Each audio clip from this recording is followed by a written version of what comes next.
সুস্থ মানুষের পাশে যারা থাকে তাদের মতো তো আর ভালো মানুষ কেউ হয়নি, তারা ভগবানের দ্বিতীয় রূপ। তাদেরকে তো আমি শুভেচ্ছা জানাবো। এই কৃষি দপ্তরের থেকে যারা সবাই প্রোগ্রাম করেছে, সবাই অফিসাররা জেলা রাজ্য থেকে সবাই এসছে মহিলার মতো জায়গায় আমাদেরকে, আমি এতে খুবই আনন্দিত এবং গর্বিত যে এরা দুস্থ মানুষের পাশে দাঁড়িয়েছে। আগামী দিনে আপনারা পাশে থাকবেন? সবসময় এরকম দুস্থ মানুষের পাশে, কেউ মানে অসহায় মানুষের পাশে যারা থাকবে তাদের পাশে থাকা তো আমাদের এটাই কাজ এবং কর্তব্য। তার সঙ্গে আমাদের রামকৃষ্ণ মিশন অ্যাসোসিয়েশন তারাও কিন্তু পাশে থাকে। ঠিক আছে।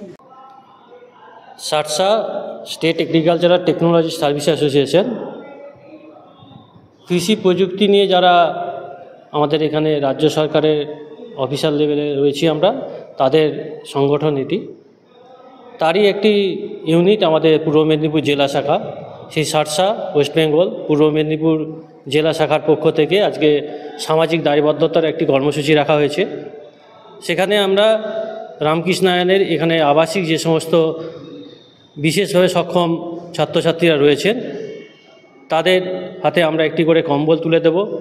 এরকম 60 জন ছাত্রছাত্রী এখানে রয়েছেন আবাসিক, তাদের প্রত্যেককেই আমরা এই শীতবস্ত্র প্রদান করব।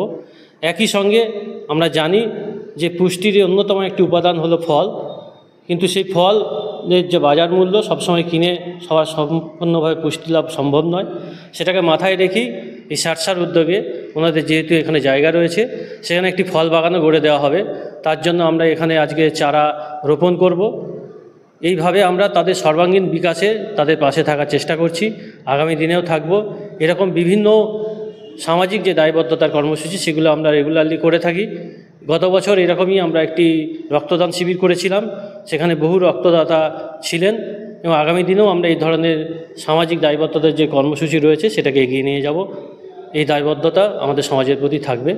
সারসা জিন্দাবাদ। মূলত পূর্ব মেদিনীপুর জেলার কৃষি আধিকারিক তাদেরই সংগঠন?